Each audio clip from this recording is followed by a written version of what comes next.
Vergesst alle Diäten. Esst, was ihr wollt. Einfach nach dem Bauchgefühl. Klingt super.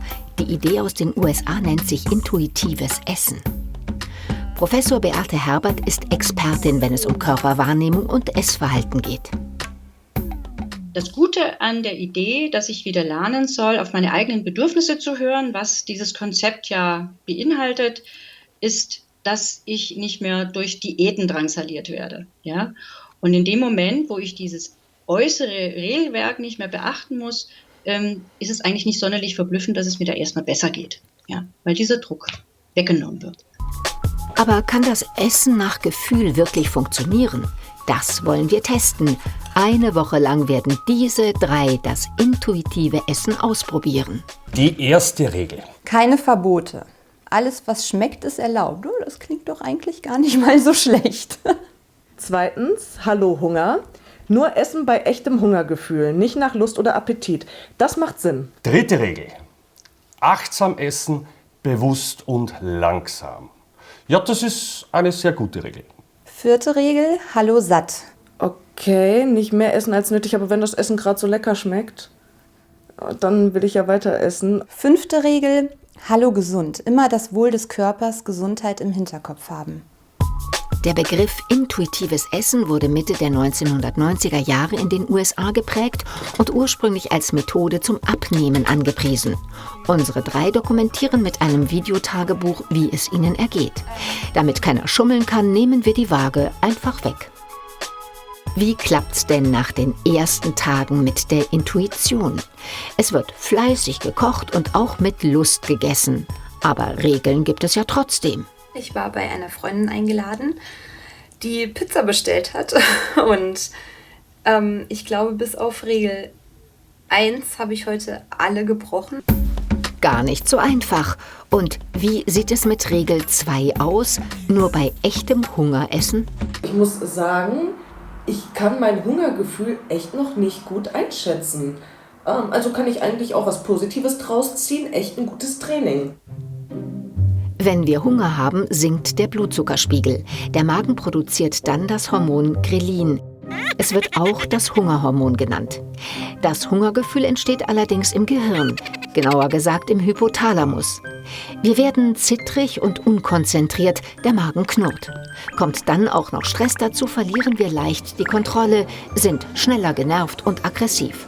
Wann und warum genau wir Hunger bekommen, ist allerdings ein kaum erforschtes, kompliziertes Zusammenspiel zwischen Zellstoffwechsel und Hirnsignalen. Laut Theorie der intuitiven Ernährung essen wir, wenn wir richtigen Hunger haben. Genau das, was der Körper jetzt auch wirklich braucht. Ernährungswissenschaftler Dr. Stefan Kabisch widerspricht. Der Begriff des intuitiven Essens ist aus mehreren Gründen irreführend. Einerseits legt er eben nahe, dass es ein körpereigenes Empfinden für alle möglichen Nährstoffe gibt, dass wir also in der Lage sind, den Bedarf für Mineralien, für Ballaststoffe, für Vitamine, für alle möglichen kleinen Substanzen aufzuspüren, dass wir das messen können, wie viel wir davon brauchen und welches Lebensmittel wir dann gezielt greifen müssen, um diesen Nährstoffbedarf zu decken. Das ist eben nicht der Fall.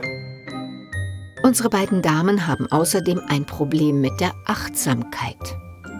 Regel 3, achtsam essen, bewusst und langsam, die werde ich mir nochmal verinnerlichen müssen, denn ich habe dann doch mehr gegessen als notwendig, habe ich gemerkt. Das Problem mit dem zu viel haben unsere Kandidaten auch. Ich esse nicht nur ein Brot morgens. Jetzt will ich so ziemlich alles essen.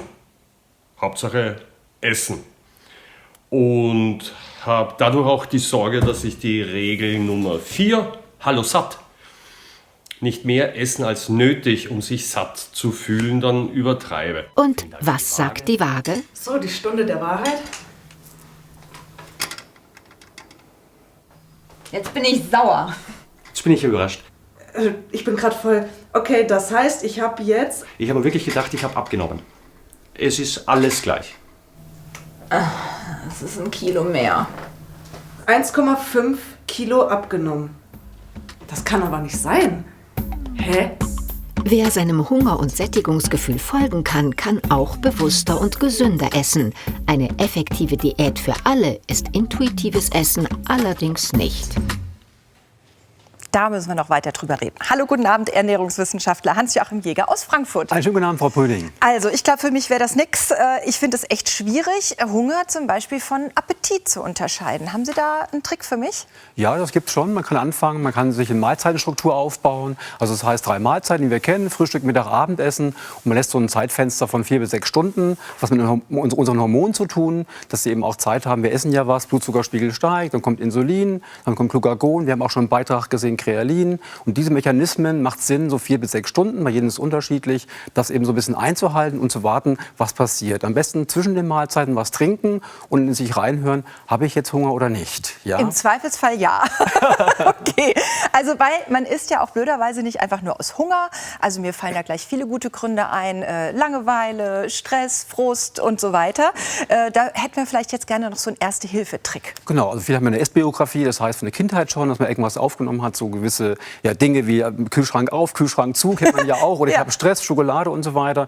Hier macht es wirklich Sinn, in sich zu gehen, vielleicht, ich sage mal, ein Blatt Papier nehmen, einfach mal so einen Kreis malen, das bin ich, wie fühle ich mich momentan, warum mache ich das, habe ich wirklich jetzt die Lust auf Süßes, oder ist es einfach nur, es beruhigt mich, weil wir wissen ja, als Säugling haben wir ja auch dann immer das Gefühl von, wenn ich was sauge oder was kaue, das beruhigt mich, und das ist tatsächlich so, ja. Okay. Man kann das eben selbst reflektieren im Erwachsenenalter, wenn man es aufschreibt und sagt, Mensch, die Situation und was kann ich jetzt machen, damit es mir besser geht, wie spazieren gehen oder kann auch Musik hören, so Alternativen finden, um weg vom Essen zu kommen, sondern eben sich genau zu fokussieren. Als Beispiel, ich habe jetzt mein Frühstück genommen, ich gehe auf die Arbeit und liegen Süßigkeiten rum, wie hier zum Beispiel die Gummibärchen. Sehe ich schon die ganze Zeit. Nehmen. Es beruhigt mich ja, ich kann auch sagen, mal stopp, halt, wie fühle ich mich? Am besten, ich mache jetzt einen Cut und sage mir einfach, ich mache es nicht. Also diesem ersten Impuls mal Ganz versuchen zu widerstehen. Richtig. Ne, und dann mal drüber nachdenken, warum will ich das eigentlich machen. Wenn man jetzt tatsächlich schon so weit ist, dass man eher wenige Mahlzeiten am Tag isst, würde ich jetzt von mir sagen, ich esse dann zu viel zu den einzelnen Mahlzeiten, glaube ich.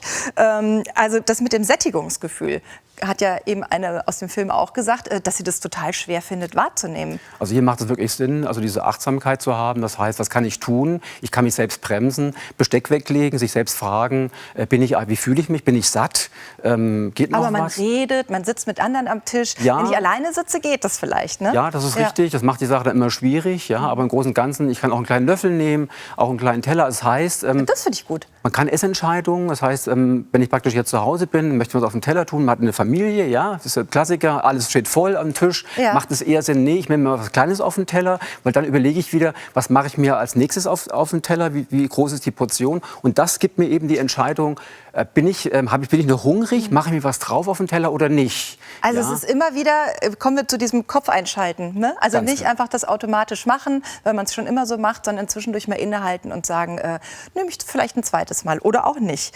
Wie kriegen wir denn jetzt, weil wir haben gehört, intuitiv klappt es doch nicht so wirklich gut, ne? Die richtigen Nährstoffe auf den Teller, ohne dass wir den ganzen Tag Bücher lesen müssen, Tabellen und alles abwiegen müssen. Haben Sie auch da einen einfachen Trick für uns? Ja, das Tellermodell sehen wir ja zum Beispiel hier. Ne? Das können wir verwenden. Das ist auch, hier sieht man ja schön aufgezeichnet. Das ist keine moderne Kunst. Ja, richtig. Ja, sehen wir die große Hälfte, Tellerhälfte jetzt hier, die ist also halbiert. Die Hälfte, die kann ich praktisch nehmen. Ich sage immer, schön bunt essen, damit ich mehr Vitalstoffe aufnehmen kann, aber auch wenig Kalorien, weil Gemüse hat ja wenig. Okay. Kann ich zum Beispiel anfangen, ich kann ja hier den Brokkoli nehmen, kann den hier drauf machen. Also man sollte eben auch dann, was man eben mag an Lieblingsgemüse. Dann kann ich zum Beispiel auch hergehen, kann Möhren. Ne, je bunter es ist, umso mehr Vitalstoffe habe ich auch. Also diese eine Tellerhälfte, die Genau, ist nur wirklich Gemüse. Reserviert für Gemüse, die Ganz größte. Genau. Und das Gute ist eben, das kann ich am Mittag und Größte Teil. Abend zum Abendessen machen. Dann habe ich eben auch wenig Kalorien. Das heißt, dann kann ich auch mal naschen, aber bewusst. Ja. So, das wäre praktisch das Gemüse. Ja. Dann haben wir die andere Hälfte ist mal halbiert, also geviertelt, wie man sieht. Und hier kann ich eben auch anfangen. Hier mache ich dann meine Sättigungsbeilage drauf. Warum nicht so viel? Weil natürlich, wenn man jetzt guckt, Reis, Nudeln haben ja schon viel Kalorien. Also Das machen, glaube ich, total viele falsch, ne? Dass Ganz sie genau. das verwechseln sozusagen, das Gemüse und die Sättigungsbeilage. Richtig. Ja. Und dann haben wir auf der anderen, das andere Viertel ist dann meist Proteine, also entweder die tierische Komponente, die ich jetzt habe, wie Hähnchenbrust, Lachs oder auch hier Rindfleisch.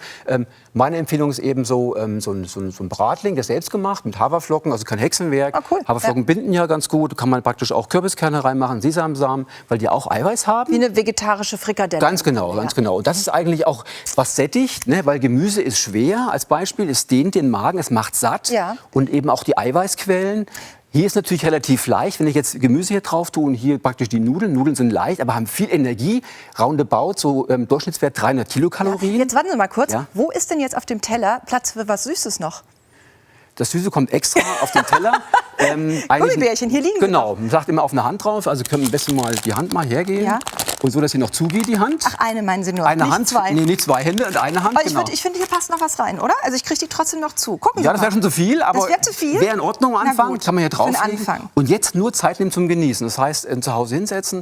Und nur wenn ich die Zeit habe, wird der Teller genommen und wird langsam in Achtsamkeit genossen. Dann nehme ich die mit nach Hause. Ja, gerne. So soll es sein. Danke, Herr Jäger. Gerne. Also, ich merke mir, wo merke ich es mir denn da? 3 Mahlzeiten am Tag mit viel Gemüse, einen kleinen Teller benutzen und sich immer zuerst fragen, warum esse ich jetzt eigentlich?